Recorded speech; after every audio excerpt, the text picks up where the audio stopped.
984, close to 16,000. Here we go. The real story, the key story to focus on this morning is for individual stocks, and that's Facebook. That thing is off to the races. Will you look at that? That is a 13% gain. I'm saying that's the new power in technology. Any takers on that one? Come on in, Ashley Webster, Joe Lynn Kent, Scott Shellady, and Jeff Sica. All right, Joe, dare I ask you to start this out? I'm saying Facebook is the new power in technology taken over from Apple. It is not new, but it certainly is a power in tech. And what you see at Facebook is 1.59 billion monthly active users and growing. So the user base is growing, revenue, profits all beat estimates. What you also see is more investment and more spending by Mark Zuckerberg in all of these other products like artificial intelligence, Instagram, bringing internet via laser beams to people around the world. This is where they're spending. That's why a lot of investors and analysts like Facebook, because it is performing. Now, Jeff Sica is here, and he's well known to us as a Major Leagues bear. He hates everything. Are you bearish on Facebook? No, I'm going to shock you right now. I actually was blown away by Facebook's earnings. I think anytime there's over a billion people using something with multiple silos of monetization possible, this company can make money even in the challenging environment we're in. So I was looking at that. I wanted to see the 20% user growth. We saw a little bit above 20%. I was blown away by the number. They don't monetize their video service. They don't monetize, what's Snapchat, is it? Yes. Instagram. Instagram. I'm sorry, Instagram. They don't monetize that yet. What you need to know, compare this to YouTube. 100 million people, or 100 million hours of video are being watched on Facebook daily, Stuart. Okay. Right. And they're going to make a new home for video. Scott Shellady, the man in Chicago who wears the cow jacket every day, he was on the front page of the Financial Times the other day. Have you any input for us on Facebook? You know what? I would agree with Jeff. Although I'm kind of a Debbie Downer at times myself, I do think that you're going to get it for a better price. But I do like what they've reported. I do think that they are the real deal. They do have multiple silos, but you're going to get it for a better price sometime soon. Okay, and thanks for weighing in on that one there, Scott. That was pretty good. Big tech names. These are the ones that we watch every day. And I'll tell you now, they're doing well this morning. Netflix, it reported higher profits last week. People are signing up. It's up again today. 92 on Netflix.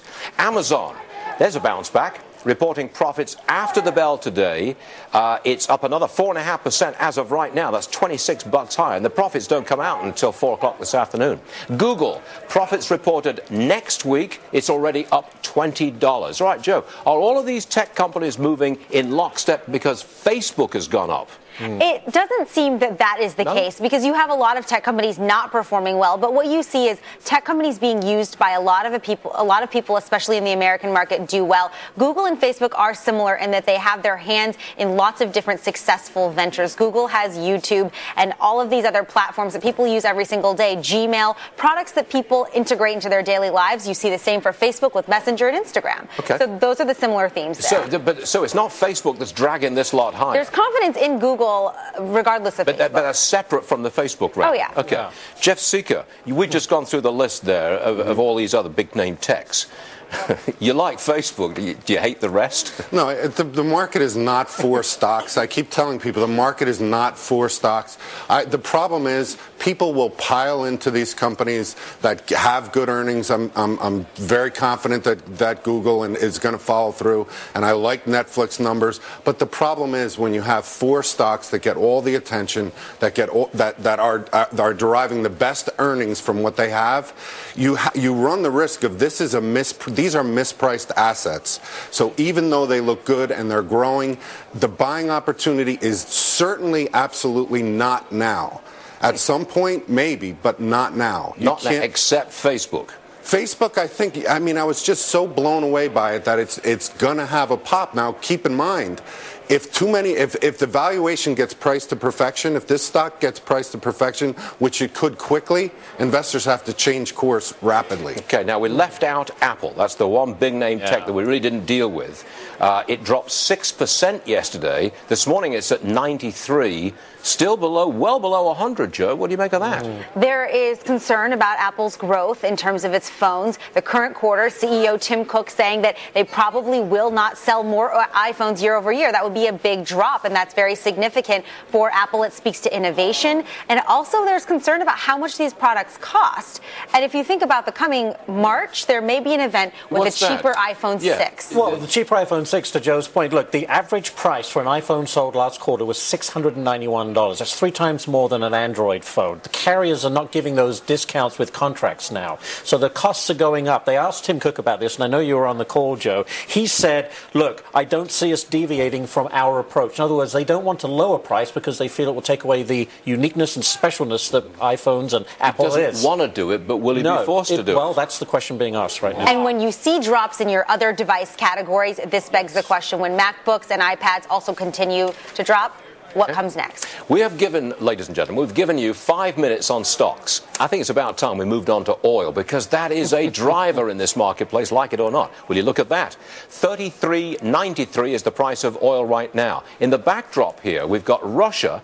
They want to talk to OPEC about output cuts to boost prices. Scott Shellady, this is your turf. Do you make anything of this? I mean, there's the report. It's had an effect on the market. Do you think that they will get together and cut output? I'll tell you what, I'm not quite sure what they're going to talk about, Stuart, but I can tell you for the last 4 days, I've seen a lot of smart money pile into that market, getting long on all the dips. So I think that, you know what? What's 28? What's 25? I mean, we're at bad levels already, and the market's been oversold. I think it's time for oil to take a breather here, and I think this is good, and I think you can see it's up to 38, 39. So I can't say that the oil, I don't think oil is going to be, go ahead. Scott, you have just changed your tune. Up until now, you've been saying we're down, it's going lower. Now you're saying maybe we've hit that bottom, maybe a bounce back. That's what this is big deal. It is a big deal because, look, you're only going to make $35 if you short it today if it goes to zero. I mean, that doesn't make good sense to me.